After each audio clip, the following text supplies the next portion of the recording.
इस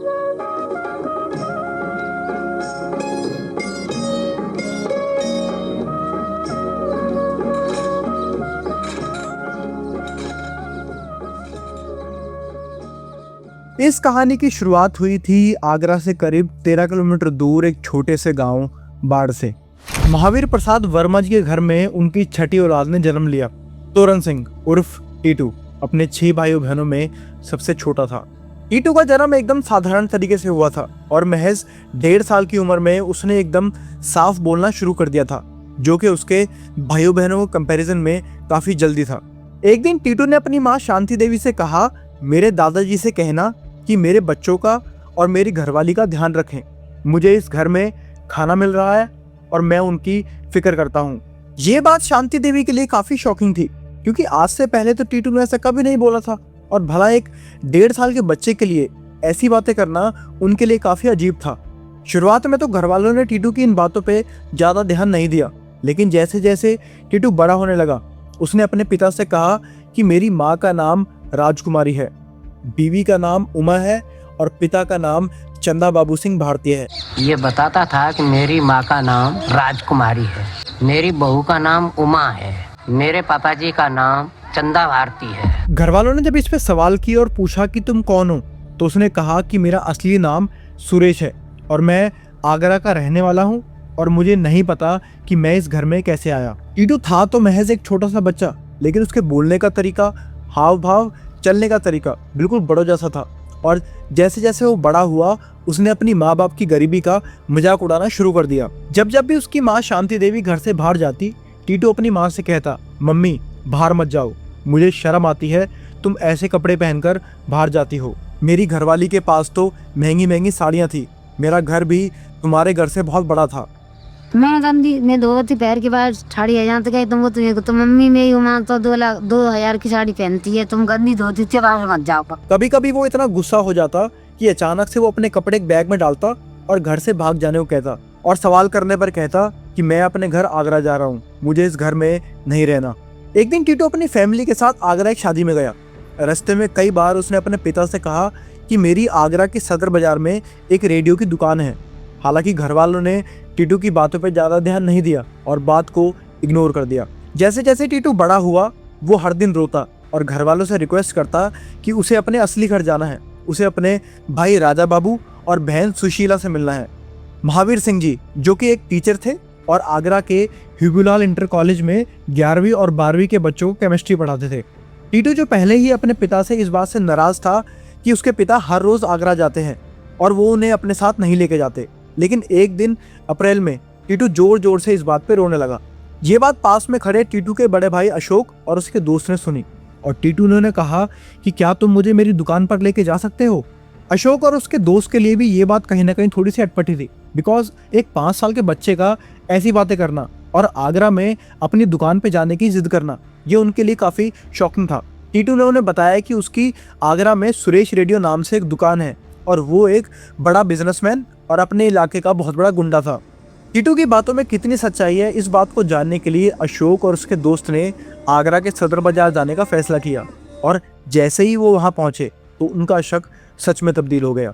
अशोक ने दुकान में एंटर किया और दुकान के अंदर बैठी औरत को टीटू द्वारा की गई बातों के बारे में बताया और ये औरत कोई और नहीं बल्कि उमा थी, जिसके बारे में टीटू ने अपने पिता को बताया था।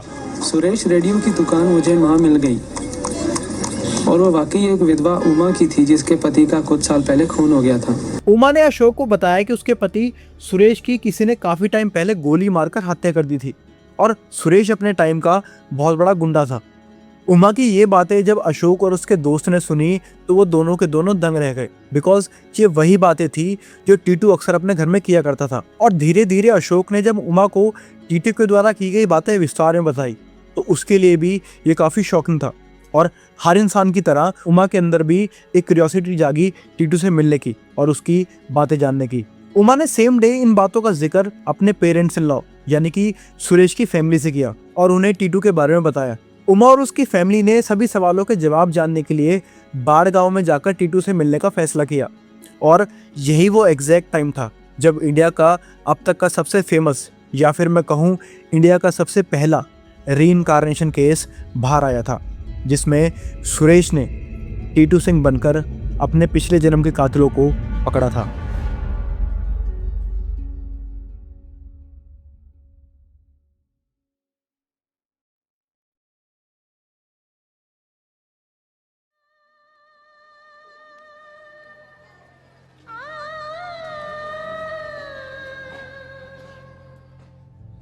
उमा वर्मा जो सुरेश की वाइफ थी और उनकी हत्या कर दिए जाने के बाद वही उनकी शॉप को संभालती थी। अशोक की बातें सुनकर उमा और उसकी फैमिली ने टीटू से उसे गांव जाकर मिलने का फैसला किया।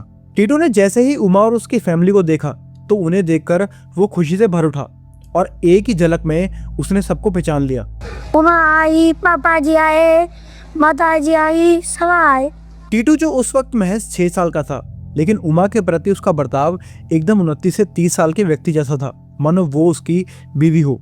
उसने अपनी माँ शांति देवी से कहा कि उमा को बोलो मेरे पास आकर बैठे। है तो बहुते बोले हो कि मम्मी जी खाट पे बैठी है यहाँ, और बुला जाते दो बात करूँगा। उमा जो पहले तो टीटू की बातों पे यकीन नहीं कर रही थी, लेकिन जैसे ही उसने उसके बच्चे रोनू सोनू का जिक्र किया और उमा से कहा कि क्या वो दोनों पढ़ाई कर रहे हैं, तो वो एकदम हैरान रह गई।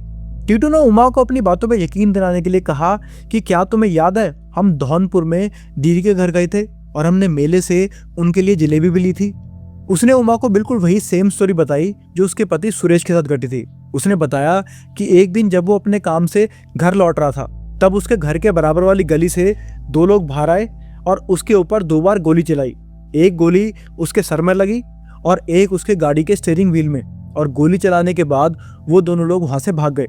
पहले तो उमा और उसकी फैमिली को इन सभी बातों पे शक हुआ और उन्हें लगा कि शायद टीटू के परिवार वाले उन लोगों को बचाना चाहते हैं जिन्होंने सुरेश की हत्या करी थी। लेकिन टीटू ने उमा से कुछ ऐसी बातें भी डिस्कस करी थी जो सिर्फ उसके और उसके पति सुरेश के बीच में हुई थी, और भला एक 5 से 6 साल के बच्चे को इतना सब कैसे पता था।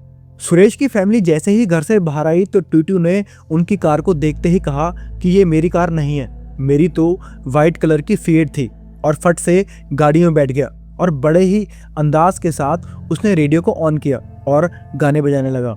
टीटू जैसा बर्ताव कर रहा था उसे देख के लग नहीं रहा था कि वो एक 6 साल का बच्चा है, पर जैसे ही टीटू को पता चला कि वो लोग उसके बिना ही वापस जा रहे हैं तो टीटू गुस्से से आग बबूला हो गया और अपने माँ और बाबूजी पर भड़क गया। उमा पूरी तरीके से टीटू की बातों पे और हरकतों से शॉक थी। वहीं दूसरी तरफ सुरेश के घरवाले इस बात से भी खुश थे कि उनका बेटा वापस आ गया है। सुरेश की फैमिली ने उसकी बातों में कितनी सच्चाई है इसको ठोस करने के लिए एक टेस्ट किया और उसे एक दिन आगरा आने को बोला। आगरा पहुंचने के बाद टीटू के ऊपर इस टेस्ट को ट्राई करने के लिए और उसे गुमराह करने के लिए उन्होंने पहले कार को सुरेश के भाई राजा बाबू की दुकान की तरफ मोड़ लिया और कहा कि ये रही तुम्हारी दुकान, जिसपे टीटू ने गर्दन हिलाते हुए कहा कि नहीं, ये मेरी दुकान नहीं है। इसके बाद उसे सुरेश की दुकान पर ले जाया गया जो राजा बाबू की दुकान से महज कुछ कदम की दूरी पर थी, और दुकान को देखते ही टीटू ने कहा कि ये है मेरी दुकान। टीटू के चाल चलन और उसके हाव भाव को देखकर कोई कह नहीं सकता था कि वो मात्र एक 5 से 6 साल का बच्चा है। उसका अंदाज बिल्कुल सुरेश जैसा था, वही बात करने का तरीका और वही बैठने का भी, मानो जैसे टीटू के शरीर में सुरेश की ही आत्मा हो। दुकान के अंदर घुसते ही टीटू ने दीवार पर लगी सुरेश की फोटो को भी पहचान लिया, और जब उसे पूछा गया कि ये कौन है तो उसने जवाब दिया कि ये मेरी मरने से पहले की तस्वीर है। नाम क्या है? सुरेश। तो कब खिंचवाया था ये? कब खिंचवाया था? मेरा पापा मरे थे पहले के चबाए। इतना ही नहीं, टीटू ने दुकान के अंदर बने ढेरों ड्रॉर्स में से कैश ड्रॉर को भी पहचान लिया और दुकान में खड़े मैनेजर को उसके नाम से पुकारा। टीटू को इसके बाद चंदा बाबू सिंह यानी कि सुरेश के घर पर ले जाया गया, जिसको देखते ही टीटू ने कहा कि ये मेरा घर नहीं है। यहाँ पर सबको लगा कि शायद टीटू झूठ बोल रहा है, क्योंकि सुरेश के माता पिता पिछले कई सालों से उसी घर में रह रहे थे। लेकिन बात को काटते हुए उमा के इन-लॉज ने बताया कि सुरेश और उमा एक मॉडर्न कोठी में रहा करते थे, जिसके बारे में टीटू ने उमा को पहले भी बताया था, पर सुरेश की मृत्यु हो जाने के बाद उन्होंने वो कोठी किराए पर दे दी थी।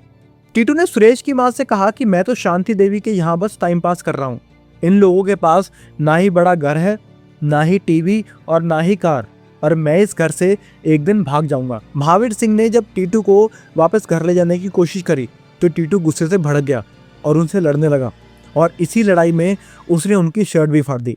लेकिन उसके गुस्से को शांत करने के लिए सुरेश के माता पिता ने उसे भरोसा दिया कि वो उससे मिलने उसके घर पर आया करेंगे। सुरेश की फैमिली ने नोटिस किया कि टीटू के दाएं तरफ वाले कान के ऊपर बिल्कुल वैसा ही बर्थमार्क है जैसा सुरेश के सर पर था जब उसे गोली मारी गई थी। और इसी बात को सुनिश्चित करने के लिए उन्होंने सुरेश की पोस्टमार्टम रिपोर्ट को चेक किया। रिपोर्ट के अकॉर्डिंग सुरेश की डेथ सर में गोली लगने से हुई थी और गोली उसके लेफ्ट साइड वाले कान के जस्ट ऊपर लगी थी। इस पिक्चर के अकॉर्डिंग टीटू के लेफ्ट हैंड साइड वाले कान के ऊपर भी बिल्कुल वही सेम बर्थमार्क है जिस जगह सुरेश को गोली लगी थी। और पोस्टमार्टम के अकॉर्डिंग गोली सुरेश के सर से आर पार हो गई थी, जो कि राइट हैंड साइड वाले कान के पास से निकली थी। और टीटू के राइट हैंड साइड वाले कान के पीछे भी बिल्कुल वही निशान है। सभी के लिए इतने सारे एविडेंस काफी थे ये मानने के लिए कि टीटू ही सुरेश का रीइंकार्नेशन है। लेकिन कहानी यही खत्म नहीं हुई। ये केस लोगों में आग की तरह फैल गया और देश भर के मीडिया में इसके चर्चे होने लगे।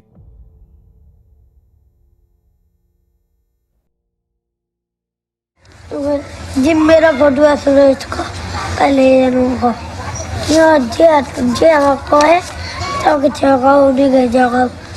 प्रोफेसर NK चड्डा जो कि यूनिवर्सिटी ऑफ दिल्ली में साइकोलॉजी पढ़ाते थे, उन्होंने डॉक्टर इयान स्टीवेंसन जो कि university of Virginia school of medicine में प्रोफेसर थे और रीइंकार्नेशन के केसेस पर रिसर्च करने के लिए पूरे वर्ल्ड में फेमस भी थे।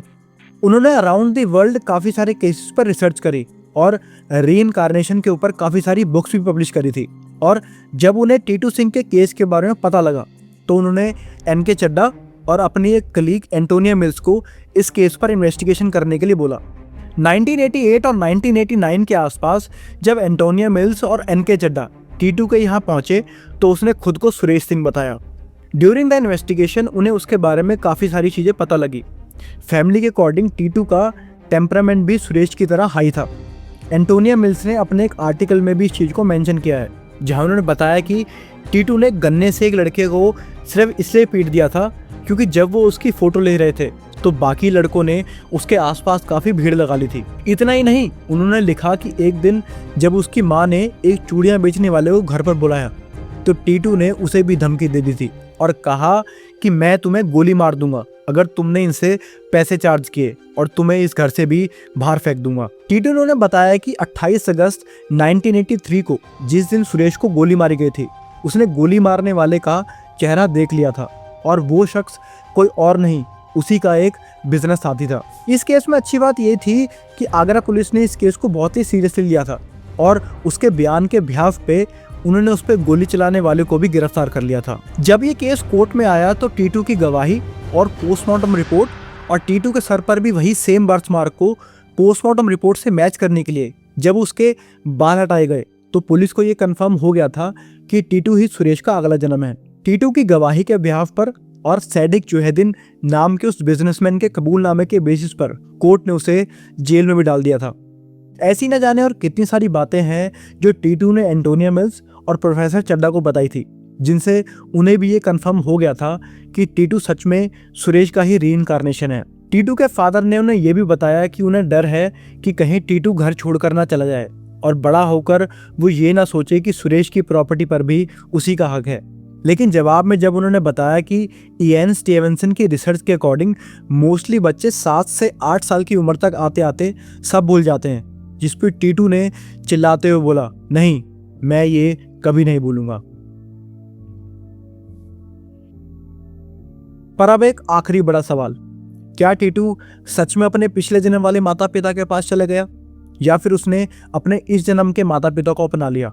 सुरेश ने भले ही टीटू के रूप में जन्म लिया था, माना कि टीटू के हाव भाव गुस्सा बिल्कुल सुरेश जैसा ही था, लेकिन उसने सुरेश जैसा बनने का रास्ता नहीं अपनाया, बल्कि उसने मेहनत करी और अपने गांव में रहकर ही पढ़ाई लिखाई करी।